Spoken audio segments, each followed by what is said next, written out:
कामड़ कामड़ कामड़ यानी उपद्रव उपद्रव उपद्रव, और वह भी अनलिमिटेड अनस्टॉपेबल उपद्रव, न रुकने वाला और ना ही सीमित उपद्रव।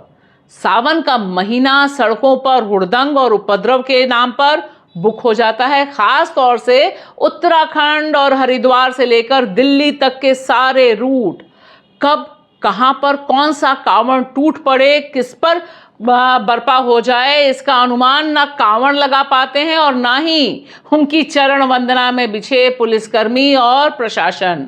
ऐसा क्यों हो रहा है? इस उपद्रव के पीछे की असली कहानी क्या है और क्या है इसका उपद्रवी और नफरती राजनीति से लिंक?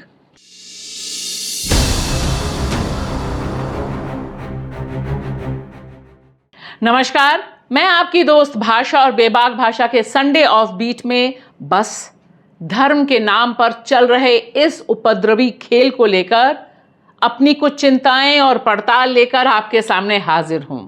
ये कौन सा धर्म है? ये कौन सी आस्था है जो लोगों को इतना उग्र, इतना अनुदार और इतना इनटॉलरेंट, इतना वॉयलेंट बना रही है? और वह भी सोचिए उस भगवान के नाम पर जो भारतीय परंपरा में सबसे अधिक उदार माना जाता है। वह हर एक का हो जाता है, देवताओं से लेकर असुरों तक को वरदान देता है भोला शिव शंकर।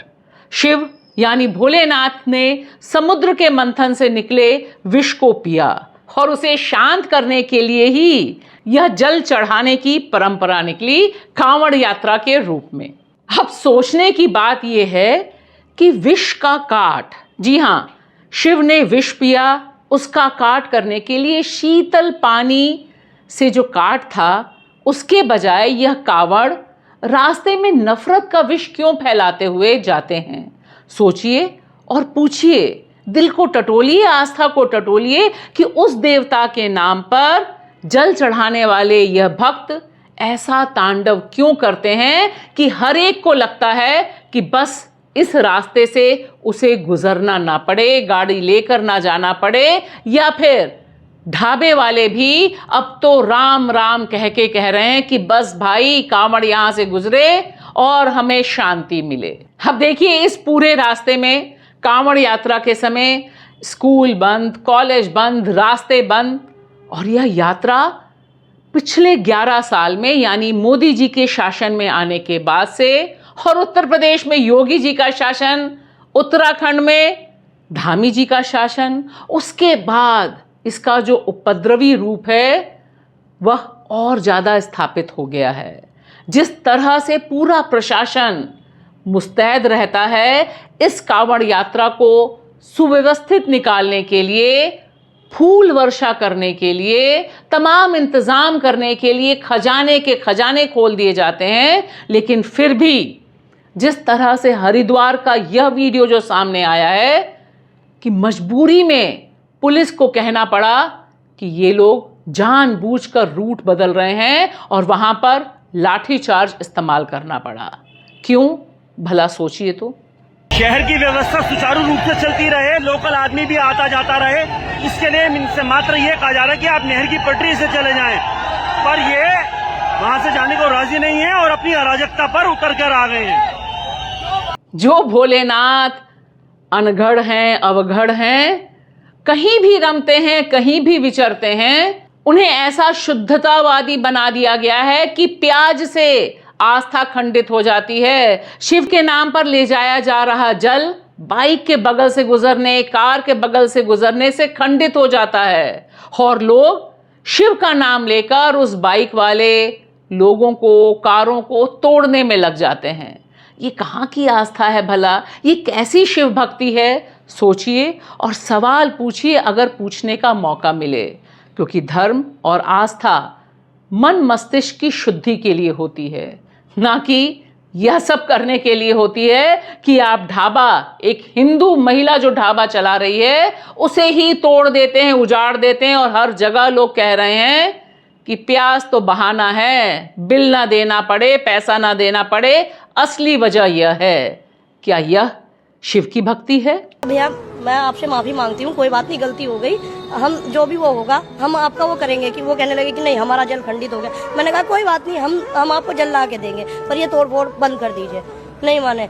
एक बात और जो बहुत ध्यान देने वाली है कि कांवड़ के नाम पे जो सरकारें पैसा लुटा रही हैं, पुष्प वर्षा कर रही हैं। देश की राजधानी दिल्ली में रेखा गुप्ता की सरकार 50,000 से लेकर 10 लाख रुपए तक कांवड़ आयोजन समिति के नाम करती हैं। तमाम सरकारें जो बिछी हुई हैं, इसके पीछे की पॉलिटिक्स क्या है? क्यों कांवड़ को तमाम और धार्मिक आस्थाओं आयोजनों से ऊपर बैठाया जाता है? क्या यहाँ से इन्हें अपने सपोर्टर मिलते हैं? सपोर्टर तक पहुंचाने वाले पैसे का तंत्र विकसित होता है? यह सवाल आज हमें और आपको पूछना ही होगा।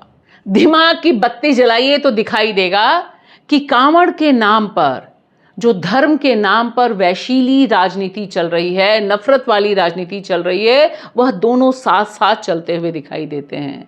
1970 और 80 के दशक तक यह यात्रा, कांवड़ यात्रा, एक सीमित यात्रा थी। अधिकतर लोग आस्था श्रद्धा से पैदल यात्रा करते थे, बिना डीजे, बिना किसी बड़े जुलूस के और बिना किसी उपद्रव के। 1990 के बाद इस यात्रा का पॉलिटिसाइजेशन यानी राजनीतिकरण बढ़ा। हिंदुत्व संगठनों ने इसे सामूहिक शक्ति प्रदर्शन के रूप में प्रचारित किया और इस नारे के साथ दिया कि हिंदू खतरे में है, लिहाजा हिंदू जब सड़क पर उतरेगा, डीजे, ट्रॉली, ट्रक और सड़क पर बड़े पैमाने पर इसके इर्द गिर्द आयोजन होगा, तब धमाल होगा हिंदुत्व का। यहां यह रूट देखना भी इंटरेस्टिंग है, क्योंकि अक्सर लगता है कि बस कांवड़ यहीं से निकलता है, लेकिन उत्तर भारत में कांवड़ के 3 रूट हैं और सबसे हंगामा वाला रूट आपको इस टेक्स्ट प्लेट पे दिखाई दे रहा है। सवाल यह है कि सिर्फ उत्तराखंड, यूपी और दिल्ली, यहीं पर हमेशा हमारी आस्था इस तरह से संकट में क्यों आती है? बाकी जो रूट्स हैं और ख़ास तौर से झारखंड, देवघर, जो बड़ा एक तीर्थ स्थान है, वहाँ जो लोग जल लेकर जाते हैं, उस रूट पर कम से कम अभी तक इस तरह का बवाल, इस तरह का उपद्रव हमें देखने को नहीं मिलता है। सबसे ज़्यादा संकट मेरठ, मुजफ्फरनगर, हरिद्वार और दिल्ली। इसकी क्या वजह है? क्योंकि हमने यह भी देखा कि किस तरह से जो उग्र हिंदुत्व की संगठन हैं, वह यहाँ पर इस पूरी यात्रा को मुसलमानों के खिलाफ अभियान में तब्दील कर देते हैं। यहाँ भारी भीड़, डीजे, ट्रॉली और जानबूझ के इसे मुस्लिम बहुल इलाकों से गुजारने की पूरी रणनीति होती है। यहीं पर सबसे ज़्यादा जाम लगता है, कारें तोड़ी जाती हैं, बवाल पर बवाल होता है।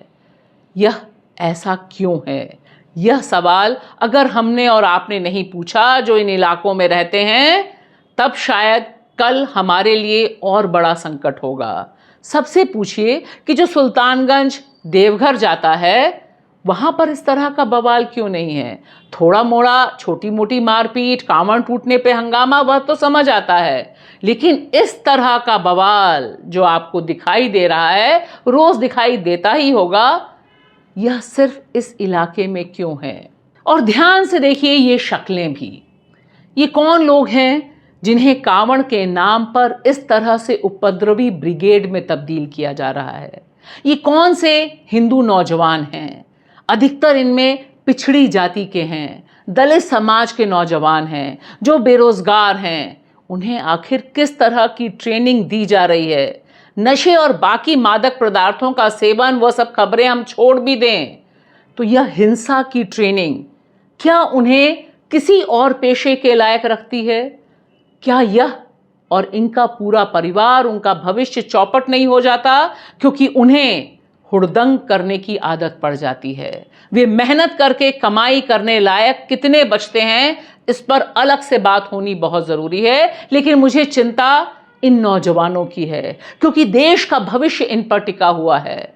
आप सबसे अपील है कि अगर आपको भाजपा का जिला नेता जिला लेता, मैं यहाँ अमित शाह जी की बात नहीं कर रही, मैं यहाँ योगी जी के परिवार की, धामी जी के परिवार की या बाकी बीजेपी की किसी भी नेता उनके बच्चे की बात नहीं कर रही।